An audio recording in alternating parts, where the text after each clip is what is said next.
Ballistic missile को पकड़ा ना जा सके, लेकिन पकड़ा भी जा सकता है और कोई इतना बड़ा मसला नहीं होता। लेकिन वो out of 100 out of 50% chance होता है कि आप उसको पकड़ें, 50% स्टिल चांस होता है कि वो आने वाले वक्त में जो है वो आप कह सकते हैं कि वो उस चीज़ को लग जाए। मैं बहुत रिखिल पाई, मैं आपका बहुत शुक्रिया करता हूँ। मोहम्मद बाकिर नकवी, मैं आपके मैसेजेस का बहुत शुक्रिया करता हूँ। आप लोग सवालात कीजिए, मैं आप लोगों के सवालात के जवाब दूंगा कि ये बड़ा इंपॉर्टेंट, बड़ा ज़रूरी चीज़ है।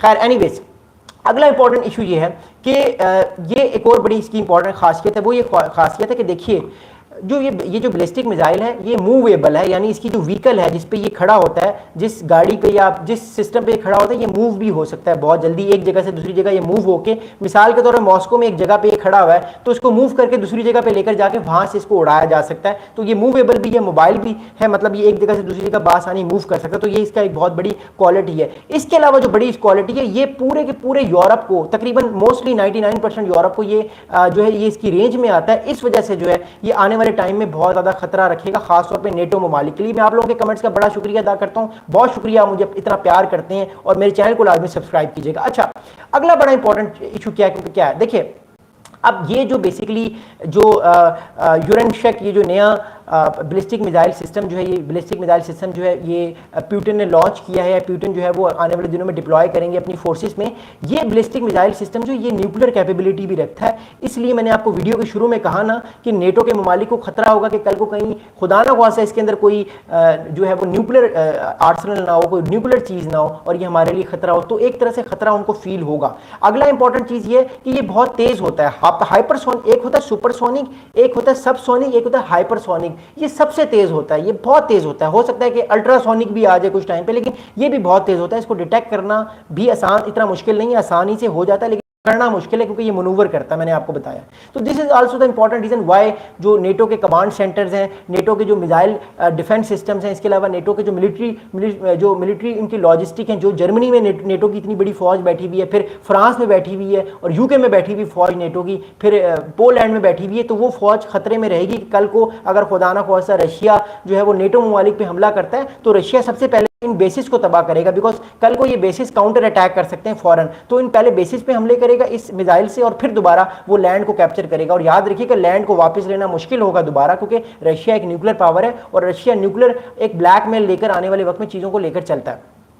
अच्छा, अब मैं आपको एक इंपॉर्टेंट चीज़ बताऊंगा कि बेसिकली ये जो सिस्टम है इसकी और ज़्यादा कौन सी चीज़, देखिए इसकी ड्यूल एम्बिग्यूटी है, मतलब ये दो तरह से काम करता है। न्यूक्लियर वेपन भी, ये एज ए न्यूक्लियर वेपन भी काम करता है और एज ए, ये मैंने आपको बताया कि ये एक नॉर्मल बैलिस्टिक मिसाइल भी काम करता है। तो ये दोनों तरह से काम करता है, इसलिए ये ज़्यादा खतरे का बायस है क्योंकि इसमें न्यूक्लियर का एलिमेंट भी आ चुका है।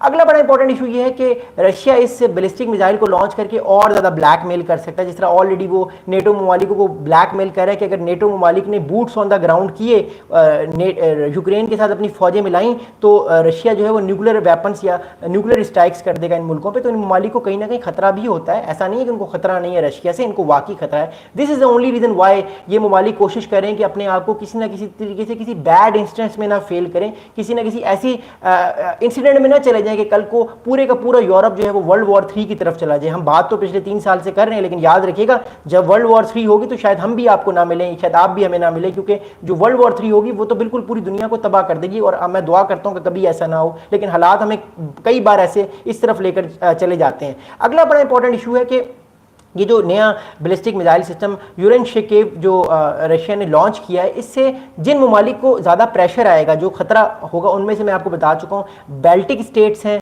एस्टोनिया, लैथविया, लिथुआनिया, पोलैंड, ये ममालिक जो हैं ये ज़्यादातर परेशान होंगे। और इसके अलावा यूक्रेन तो ऑलरेडी जंग में है, वो तो परेशान होगा, लेकिन इसके अलावा नेटो ममालिक ज़्यादा परेशान होंगे, क्योंकि कल को रशिया इस तरह का हमला कर सकता है इन ममालिक पे। ये मिसाइल सिस्टम चेक भी कर सकता है कि चलो आज हम इस हाइपरसोनिक मिसाइल सिस्टम को चेक करते हैं कि इसकी क्या खसूसियात हैं, तो नुकसान पहुंचा सकता है। और उसने माजी में रशिया ने ये कहकर पोलैंड पे कई बार अपने मिसाइल फेंके कि ये बाय मिस्टेक हमने आप पे फेंके, ये हमें फेंकने नहीं चाहिए थे। तो कहने का मतलब ये वो उस तरह की कोशिश कर सकता है ताकि आने वाले वक्त में मामला जो है वो गड़बड़ की जारिब चले जाएं। तो आने वाले वक्त में आप देखेंगे कि आपको और ज़्यादा जो है वो चीज़ें मिलेंगी। अच्छा, अब ज़ेलेंस्की साहब का भी स्टेटमेंट आया, जो प्रेसिडेंट है यूक्रेन के। ज़ेलेंस्की साहब ने, जो रशिया के प्रेसिडेंट पुतिन ने सुबह एक बात की कि हम पीस टॉक्स कर सकते हैं आने वाले दिनों में, ज़ेलेंस्की साहब ने जो है वो ट्वीट किया। उन्होंने ये कहा कि if these are signals of a genuine willingness to end the war with dignity and establish a truly lasting peace, then Ukraine once again reaffirms its readiness to